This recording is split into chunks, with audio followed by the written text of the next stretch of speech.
You're watching the Randy Alvarez Marketing Report video blog. I'm Randy Alvarez. Today's topic, the Global Implantology Summit. We're talking about marketing, advertising, public relations, and growing your implant practice. Some of you are breaking into the business. Some of you have been doing this for many, many, many years. And this new Global Implantology Summit is, by the looks of it, the sound of it, it has something for everyone. And with us, we have one of the co-founders that put this massive event together. With us, we have Dr. Shah. Dr. Shah, thank you, Randy, for having me today. So you should be proud of yourself, I guess, putting this together. You're an implant dentist. So tell us, for people that don't know about this meeting, I guess you have, what, 50 speakers that from all over the country. You say you scoured the earth to find the best of the best guys in implant dentistry, both in their clinical expertise, but also in their, that they're successful in the business of dentistry. So tell me a little bit about what people can expect from this conference. So 50 great souls from 40 countries that are experts in their particular field of specialization. Okay. That are going to come together in a joint effort for a greater cause of maximizing information exchange for our colleagues. Okay. We thought it was time. This epidemic of tooth loss is expanding across the world, and there is not enough effort, in our opinion, being done to contain it. Okay. And containment will only come from continuing education and collaboration amongst dental professionals. Okay, good. Now, on this particular marketing report, I wanted to talk to you a little bit about the business of implant dentistry, a little bit. And I call it the big training lie, that you go to conferences, you're a CE junkie, maybe not as much as you, because I mean, you're nonstop at all times, right? Always going to these conferences. But then they can't get people to buy into the practice. They can't get the patients to buy into the implant over, a single implant over a bridge, or they can't get the denture where the patient comes in just for an adjustment and they don't end up getting implants to either snap it in, snap it out, or fixed. They have a problem with that. And the public, and we were talking in the green room that the denture wearers are tough to reach, which you could help the most, right? There's 30 million of them here in the US, but the denture wearers don't go to the dentist anymore. So they don't know their options, right? And when they do go into a dentist, they're complaining about the reline. Well, why am I getting a reline? I've only had the denture a year, right? And then, of course, the other group are the people headed to dentures. Bleeding gums, bad breath, really bad teeth. They don't go to the dentist for the most part. So I guess the challenge then is, how do we get that implant patient? How do we get to the denture wearer? How do we get to the person that is losing their teeth and they're miserable? They're spending a lot of time. How do we get to people like your father, you said, 73 years old? And you can't get them to switch from a denture to a fixed set of teeth, right? Very common. Dentists tell me this all the time, because the parents know you, they don't want to do it. But so with the Wellness Hour, and I want to talk about the Wellness Hour for a moment, as one of the platforms to get the message out there, because I believe in Google AdWords, Facebook advertising, promoting your YouTube videos. I mean, videos, a wave of the future. But with you just started with my show, okay? And what I like about your story is, you're basically, nobody really knew you in Palm Springs, Palm Desert, Rancho Mirage. You're kind of the new guy there on El Paseo, which is the highest end Rodeo Drive of California in Palm Desert. But we put your show on. You said, I guess the first month, 3 big cases. Is that right? 3 cases. 3 cases. And these people didn't know you existed before. No, and these very 3 cases support all of my activities clinically and outside. And I want to go back to what you just mentioned. Okay. It was very interesting. You see, the people that were number 1 and 2 and 3 in the dental school, in the classes that were top of the class, weren't necessarily always the most successful out in the real world.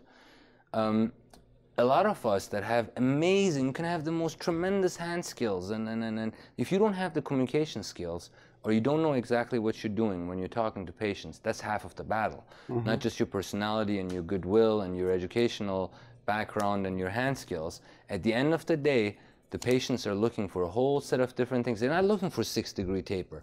They're looking for somebody that is smiling at them when they come in. They're looking for cleanliness in the office. They don't want to be hurt, and they want to have a doctor that they feel comfortable with inside, warm, that this doctor is going to take care of them no matter what goes wrong during the treatment. That's what it boils down to. And that's something you do not learn in the dental school. I learned that with interacting with people like you, in particular this show. I'm still shocked on my conduct clinically, chairside. My wife and my assistants, they're telling me, you talk different since you went onto the show with Randy. Well, that's nice.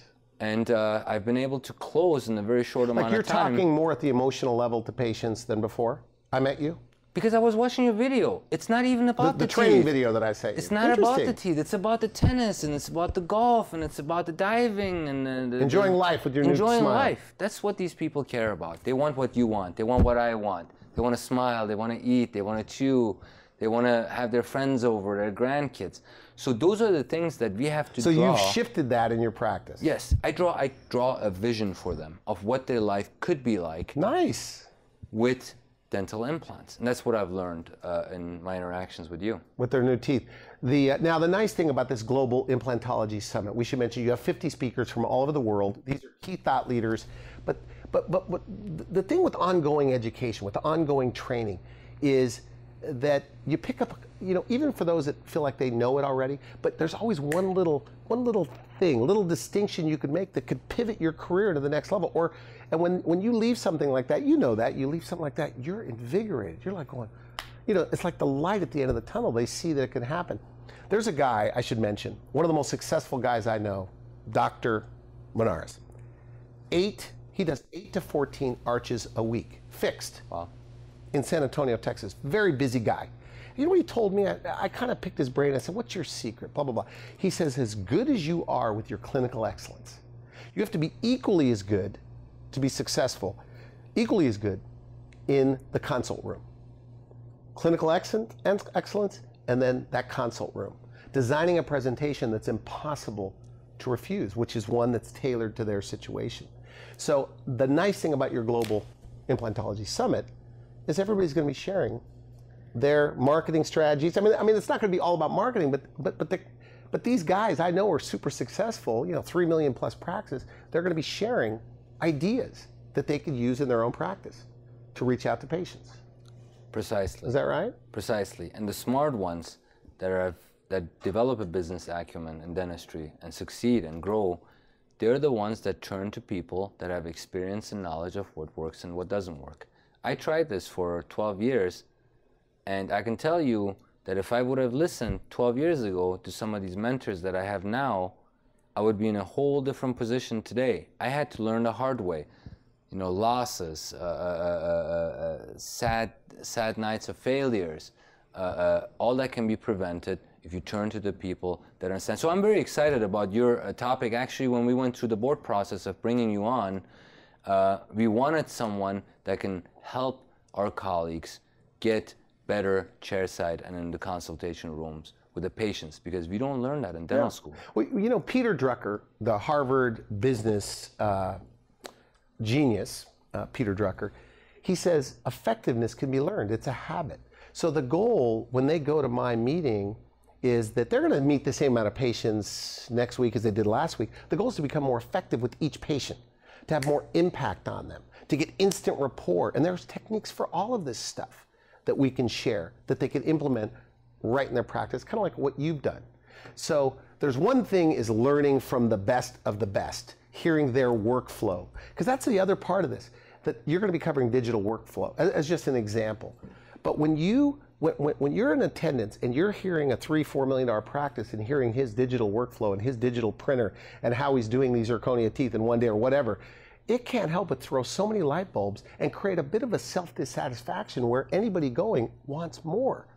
They go, man, I didn't even realize they're going to, that's the goal. It's a pivot point. That's the mission, is to empower our colleagues to take the next step and get over that apprehension. We should know better as dentists. We have to do the same thing with patients. A lot of times we have to empower them or educate them to a point where they go get be above and beyond their apprehensions and get the treatment done.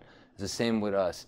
We need to get our younger colleagues above that apprehension so they can get into implantology and implant dentistry, even if it's limited to just restorative. Every office should have some perspective in this discipline.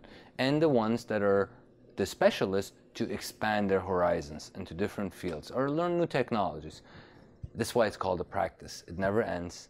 We're going to practice till we're done, and then we retire and put on our coat.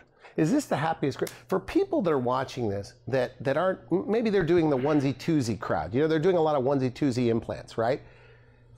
Now that you do full mouth, full arch cases, I mean, this is, tell us what it's like, the comparison of the patient, how happy they are and how rewarding it is, and how it's like a different career, as you've told me in the green room, dealing with these type of patients over the onesie and twosie crowd.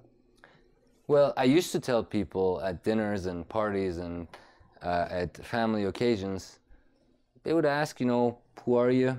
I'm a dentist, boring, next topic, let's go on. Today, I change lives, I change smiles. It's a whole different story. When somebody asks me, what do you do? I change somebody's life. And that's an opening conversation, okay? So it's a whole different ballgame. I actually am excited to go and get this case done, versus, oh my God, I have 40 patients today. 6 of them are waiting and screaming. The other ones are, I gotta do filling here, I gotta numb this person. How can you provide good quality care to a patient when you have 30, 40 patients in a day? I see 5 to 7 patients a day. I spend a lot of time with them, sometimes an hour, just talking to them, just seeing what goes on in their mind and what their expectations are. And then they become friends. If you, for example, go and see some of our reviews that they're leaving us online, some of it brings tears to one's eyes of what this guy has done, you know, for me in my life. That's very rewarding. So it's a whole different, you know, I'm no longer a dentist that does drill and bill and fill, or drill, fill, and bill. Yeah. I'm a dentist that changes people's lives. And that's the big difference with implant. And this is the future of implant dentistry. But there's a lot of guys slow to change, right? They don't want to get involved in the headaches. They don't want to get involved in the stress of this. I mean, don't you find that? They're worried about, and of course, look, my oral surgeons, the oral surgeons, the periodontists, scared these poor guys. They say, well, you know, you get in trouble. And they're going to say, well, what's your training?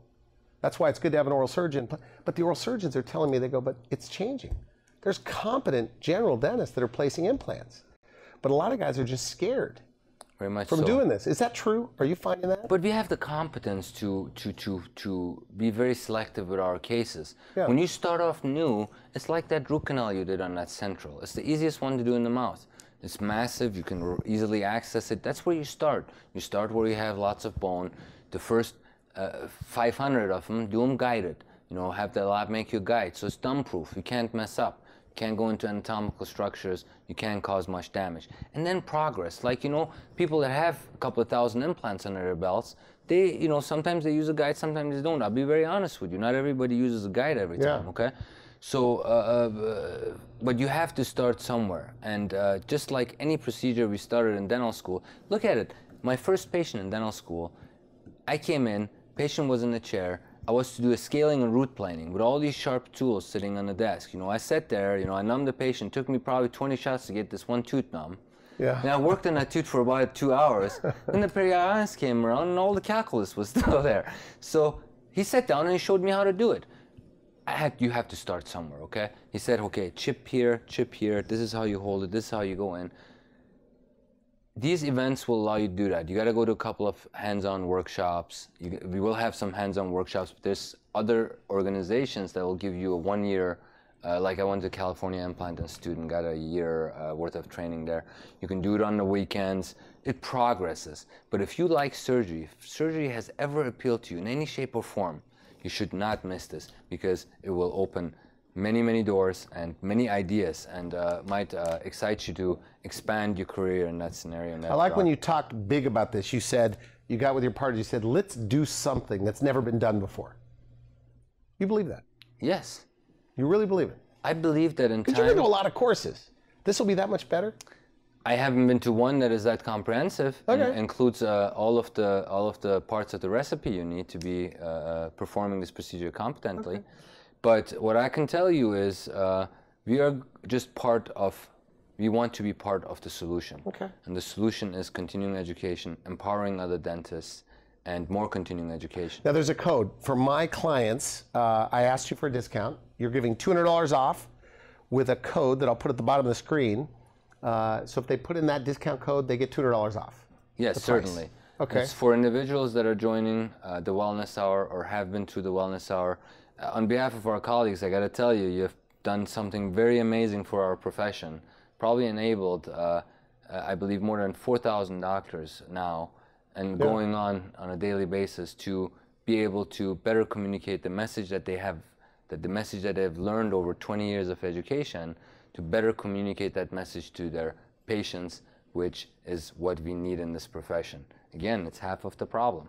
Yeah, we got to get the word out. I mean, you know, we always say this on the show that if all the denture wearers in America knew how good dental implants were, like my father had dentures, now he has implants, fixed teeth, upper, lower, zirconia. He loves it, right? But if all the denture wearers knew, they couldn't. There's not enough dentists. No, not enough dentists here in the U.S. to handle it. Not even close, right? And not enough solutions. These are innovators. These are visionaries. These are the guys that have made things. So it is my strong belief that we need to move towards more solutions, cheaper solutions, affordable, not cheaper in terms of quality, but affordable solutions. I'm going to clarify that point. So we can tackle on a silent epidemic that is getting worse and worse. They're projecting, from the 120 million Americans, they're projecting 200 million in the next 15 years. That's an astonishing number. So the future of dentistry is definitely implant dentistry. It's replacing missing teeth with dental implants. They're better. They're better than all the other alternatives. So don't wait. There's a lot of people waiting. And so, you know, I meet people, and like in marketing, I call it, you know, it's like marketing in an emergency. And a lot of guys, what they're doing is some people are early adopters. You know, when implants came along, they were right there, right? But some people are waiting and waiting and waiting. And then it's like the guy that waits to exercise and eat right. He's on his deathbed and he's telling his family, I'm going to quit smoking, I'm going to start eating right. But it's too late at that time, right? He's going to die. The same thing with a lot of these practices. They're just being general dentists. They're being low stress. Yeah. They're happy. And then one day, maybe a peek into the future, 4 years from now, they're going, oh my goodness, I got to get in the implant game. And it might be too late at that point. That's why I always say, start now and seek a coach. The best people. Look, when I infiltrate an $11 million practice, like Brewer Dental, these guys have an insatiable appetite to learn new things. They don't go to just one course. They don't just go to this guy or that guy. They go to everybody. And they always tell me the same thing. I always pick up one little tidbit that makes it better. And they love it. And it's the best part of dentistry. That's how it builds.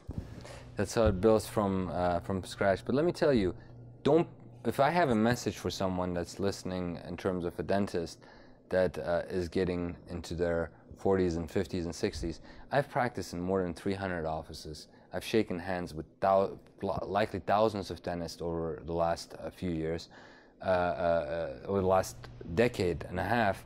And I can tell you, I don't want you to be the guy that is in their 40s and 50s and says, Dr. Shah, I wish I would have done things differently when I was younger. Yeah, I mean, this is kind of an outside of the box thinking. You know, there's a book, you mentioned it earlier in the interview, but there's a book, Why A students work for C students, right? Like you said, some of the guys top of their class, because they learn, according to this book and the experts. The C students were hanging out with the faculty and they were thinking outside, they were thinking outside of the box. They weren't just rule followers. These were the guys that say there's got to be a better way. Better way, right? Where the A students worked within the curriculum, worked within the guidelines. And that's what I like about these 50 speakers. These are out-of-the-box thinkers. These are guys that just didn't settle for this is the way it's going to be. They took it to the next level. You're no longer in dental school. The real world is a lot different now. You know, I got this the hard way in a dental clinic where I first associated, where it got to a point where I was doing everything so closely by the book and the way we did it in dental school that he had to pull me out of a room and say, you're probably scaring the patients with, you know, going through all of these steps that you may or may not need to. So private practice is a lot different, and so is entering into a new field. It's different, but just like when you have a child, you know, it takes 20, 30 years. You invest in that child and you grow it from bottom up. It's not something that happens overnight, but you have to start somewhere. Well, with implant dentistry, I mean, you know, 12, 24 months, I mean, you could be up and running in a strong way. Very much so, very much so. Especially right away with the restorative aspects. Those concepts are, a lot of that has been revealed to us in undergrad and dental school, and perceptual ability and those things. You already have it in your mind before you even start. The restorative part is not much different with the simple prosthodontics that we do, the crown and bridge. Implants are not teeth. They're about as good as it gets, close to teeth. They work a little bit on different biophysics concepts because of the periodontal ligament and what have you. But you already have that in your mind. All you need is to take the first step. Get over that hump. Implant dentistry is easy. It can help a lot of people. It can help your practice. It can improve your life and the lives of many. So you got public servants that affect the lives of many, and then you have scenarios like doctors that can have a tremendous impact on people's lives on a different scales. You know, the two guys from Google, the founders, I can't think of their names at the moment, but they asked him, they said, why do certain businesses fail, the big businesses? And he said, those businesses that fail, they miss the future. And the future of dentistry is implant dentistry. And many, that's where the puck is going, as Wayne Gretzky says. Skate to where the puck is going, and the puck is going in implant dentistry. So and every key thought leader, every business genius says the same thing, whether it's Warren Buffett. Warren Buffett says, you know what's risky? Not knowing what you're doing. So that's why you meet 50 guys. They choked up, they hesitated. Yeah, they hesitated. And you can't help but get influenced. It rubs off, So good for you. Don't miss the future gold rush of dentistry. We're right in the center of it. This is the time. It has been never like this before in history, the opportunity. Okay. There's so much demand. Anybody that understands anything about business knows that the first thing is demand, the people's demand that drive business. There's more work for you to do than you can dream of. Half the industries are complaining about robotics replacing them. They're not going to replace dentist implants anytime soon. There's not going to be stem cells turning into teeth anytime soon. There's going to be a lot of research on that. Right now, it's our time. And there's 120 million Americans that need our help. And probably to the tune of over 1 billion people worldwide that need solutions. Be part of the solution. Don't miss the gold rush. Okay, good. I want to thank you for coming on the program. Thank you so much.